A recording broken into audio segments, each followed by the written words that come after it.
like this? Why you think they want you to do this? Smoke GMO weed. Or be like this. And be like this. And be like this.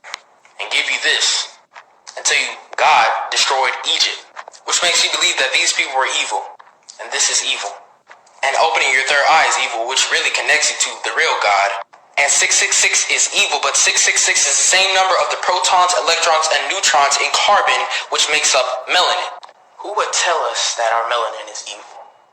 Because they don't know that you are truly divine and that you are the real God. Look at her hair. Kinda looks like this, huh? Even this little boy knows that he is the manifestation of nature. And the moral of the story was to show the indoctrination and programming that we've been receiving for about the last 2,000 years. And that we will always be slaves if we don't break out of what we've been taught. Because they don't want us to know our real place on this planet and the universe. God's. Better in America than the children are being treated. And to be honest, if dogs are suffering the way the children are suffering, the brown children are suffering, white America would be like, oh my God, we gotta go help those dogs. You know? That's a fact. White Americans always cared more about fucking animals than they have black or brown people. I'll say it. I don't give a fuck. It's true.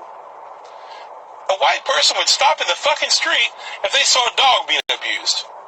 But if they see a black person, being an innocent, unarmed black person, being shot down in the fucking street, or brutalized or harassed by the cops, the majority of them don't give a fuck.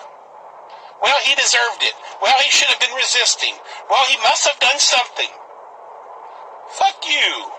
400 years. And your people too. So I just want you to explain what you mean by that. You know what I'm talking about. Y'all all know what I'm talking about, man. Don't sit up here and try to bait and not know what I'm talking about. Y'all know what the fuck I talk about when I say these things. Your people too. Explain it. Not everybody knows what you're talking about. Radio Raheem, I don't have to explain what's understood, man. You know what I mean by that. You know what I say about that. I ain't gotta go further. And if anybody don't understand that, then God be with them. Go look up the history. Go look up the history. Shit, don't everybody believe in Google? Go Google that shit. See what I'm talking about. You know what I'm talking about, man. You know what I dare you to sit up there and say, explain. You know what I'm talking about, man. He's fighting people. You know we've been fighting 400 and still fighting to this day. To this day. To this day. Have mercy, another coon. Oh, Lord have mercy, another coon. Does the black man get to heal? It's so much that comes with being black. It's so many rules. It's the pressure. It's the strength. It's the pride. To the point where if you do show vulnerability, if you do hurt, it's a form of weakness. When is it okay for the black man to just be a human? Humans hurt. Humans go through things. Everything is about the woman and how we hurt and what we go through and the abuse we go through from childhood to our adult years. But what about the little boy that got abused? What about him? What about the little boy that got touched on? What about the boy that got physically abused? When do we hear his story? When is it okay for him to vent? When is it okay for him to cry? And to just admit all that pain, to even start the healing process. They have embodied that hurt. The hurt now becomes a part of them, and the hurt is now how they love. So, when are the rules? Did not take over this country by singing "We Shall Overcome." You did not gain control of the world like you have it now by dealing fairly with a man and keeping your word. You're treaty breakers, you're liars, you're thieves, you rape entire continents and races of people. Then you wonder why these very people don't have any confidence or trust in you. Your religion means nothing. Your law is a farce, and we see it every day. You demonstrated it in Alabama. And I can say you because you're part of the whole system. You profit from it. In fact, you make your living from it. You couldn't walk around and talk to people, stand up in your pulpit on Sunday and preach nice little songs and say, now we're going to give thanks to the Lord for he is good and oh Jesus be among us. As far as we're concerned, your Jesus is contaminated, just like everything else you've tried to force upon us is contaminated. Being feared constantly until eventually they had no choice but to believe it. And then once they believe it, they started spreading it to their children, generation after generation after generation, until we come to you, modern day black American Christians, and you're still teaching this shit to your other black fellow human beings. And I'm sorry to be the one to tell you this, but that makes you an Uncle Tom house Negro. They're terrorized, living feared constantly, until eventually they had no choice but to believe it. And then once they believe it, they start spreading it to their children, generation after generation after generation, until we come to you, modern day black American Christians, and you're still teaching this shit to your other black fellow human beings. And I'm sorry they didn't want to tell you this, but that makes you an Uncle Tom house Negro. So I have solved this little political dilemma for myself in a very simple way. On election day, I stay home. I don't vote. Fuck them. Fuck them. I don't vote. Two reasons I don't vote. First of all, it's meaningless. This country was bought and sold and paid for a long time ago. The shit they shuffle around every 4 years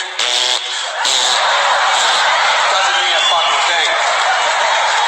And secondly, I don't vote because I believe if you vote, you have no right to complain.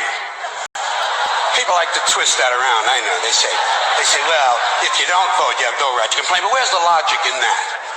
If you vote and you elect dishonest, incompetent people, and they get into office and screw everything up, well, you are responsible for what they have done. You caused the problem. You voted them in. You have no right to complain. I, on the other hand, who did not vote, who, in fact, did not even leave the house on election day, am in no way responsible for what these people have done and have every right to complain as loud as I want about the mess you created that I had nothing to do with.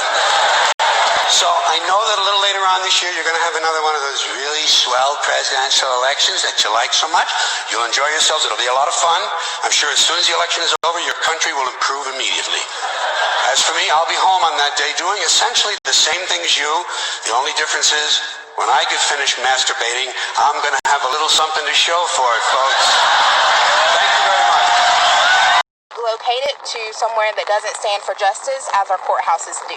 But Say Their Names Alabama has some opposition from about 24 members and supporters of the Sons of Confederate Veterans. Regardless how the next person feel, I'm not gonna take my flag down. If I got anything to do with it, ain't no monument gonna come down. Daniel Sims says he was adopted as a child. My whole family's white. Went to all white school, grew up in an all white neighborhood. My grandfather was white, and he was the main one that fought in this war here, and he's taught me everything I know. He explains how he'd feel if the statues and flag were relocated. It may make my blood boil if they just come up here and feel like they can just tear it down.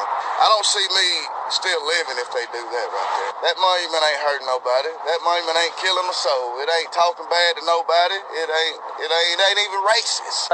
Forgive Satan. And if you're dumb enough to forgive a devil that has been doing this ever since he been on our planet, you deserve the death that you get from the hand of a snake who's walking in your midst, making you think that he wants to worship with you. Then first you have to pay off the Native Americans, whose land we took, and whose homes we took, and whose people we killed in the millions. No, they got paid. They got paid. We'll have to, they have land oh, to. really? Mm-hmm. Oh, really? They have land. They have reservations, and they also have economic. Oh, yeah, and would reservations. you like to talk to me about reservations and what a wonderful payment that is? All the black people in this country be willing to take a reservation? That's what the Nation of Islam was asking for. Well, was that a smart thing to do? I don't think it was. It depends on who's driving that car. I've been to a reservation. I've been to a reservation in Montana. Did you think it was a really comfortable place to be? The way that they were living, no, I wouldn't live like that. Oh well, okay. But the whole, it can't get any worse for black people. So a black person is not going to say, I don't want to have a chance. You see this saying? It says God created black people, and black people created style, and that's the real deal. All the hell that we've been through, we were forced to come here. So when people say go back to Africa, motherfucker, you want to give us the map to that shit? We were brought here, and then we still created shit. All the hell you still put on us from the 1400s, we're still here, giving you the good shit. Blues, jazz, R&B, hip-hop, dancing, everything that's cool is our shit. Huh? You know what I mean? And you still steady disrespect us. If you don't like us, leave us the fuck alone all the way through. You got us hating ourselves, hating our skin, hating our facial features. Huh? That's what you got? But we're the best. We're the strongest. We are real superheroes. Huh? Mental superheroes. All the shit that you put us through, You should bow down when you see a black person. Say, thank you for me stealing your shit. And for you sell out black people, fuck you. To create my own, I don't want to have a chance to create my own. I don't want to have a chance to create my own civilization and my own society. Everybody wants that chance. I'm not going to judge, but I'm not going to project onto black people in America. Well, this is what happened to the natives. You don't want that, and I'm damn sure not going to say, well, we need to pay the natives. Natives already got paid. They already made their deals. They already signed treaties. They've already done what they did. And if they squandered their opportunity, that's on that group. Now it's time for this group to get its opportunity and to get its reparations. Fed wenches sell us out. Kamala Harris. Look this heifer up. So check, one of the most powerful positions in any city is the DA or district attorney, because they decide which cases get prosecuted and which don't. One of the most powerful positions in any state is attorney general. Kamala Harris was both. 2015 in California, a bill was pushed for the attorney general's office to investigate all police shootings. Attorney General Kamala Harris refused. Look it up. Through her career as a district attorney, she refused to prosecute cases of prosecutorial misconduct, meaning prosecutors withholding evidence or prosecutors committing straight perjury to get a conviction. Look it up. In one case, she refused to prosecute a forensics lab technician who was messing off evidence. A judge said no. Thank goodness, and over 600 convictions were overturned. Look it up. But the most telling case is death row inmate Kevin Cooper, who even judges say is innocent. He begged for DNA testing. Kamala refused, but only reversed it when the case went viral. When bed wenches fuck off the black community. Look it up, warrior.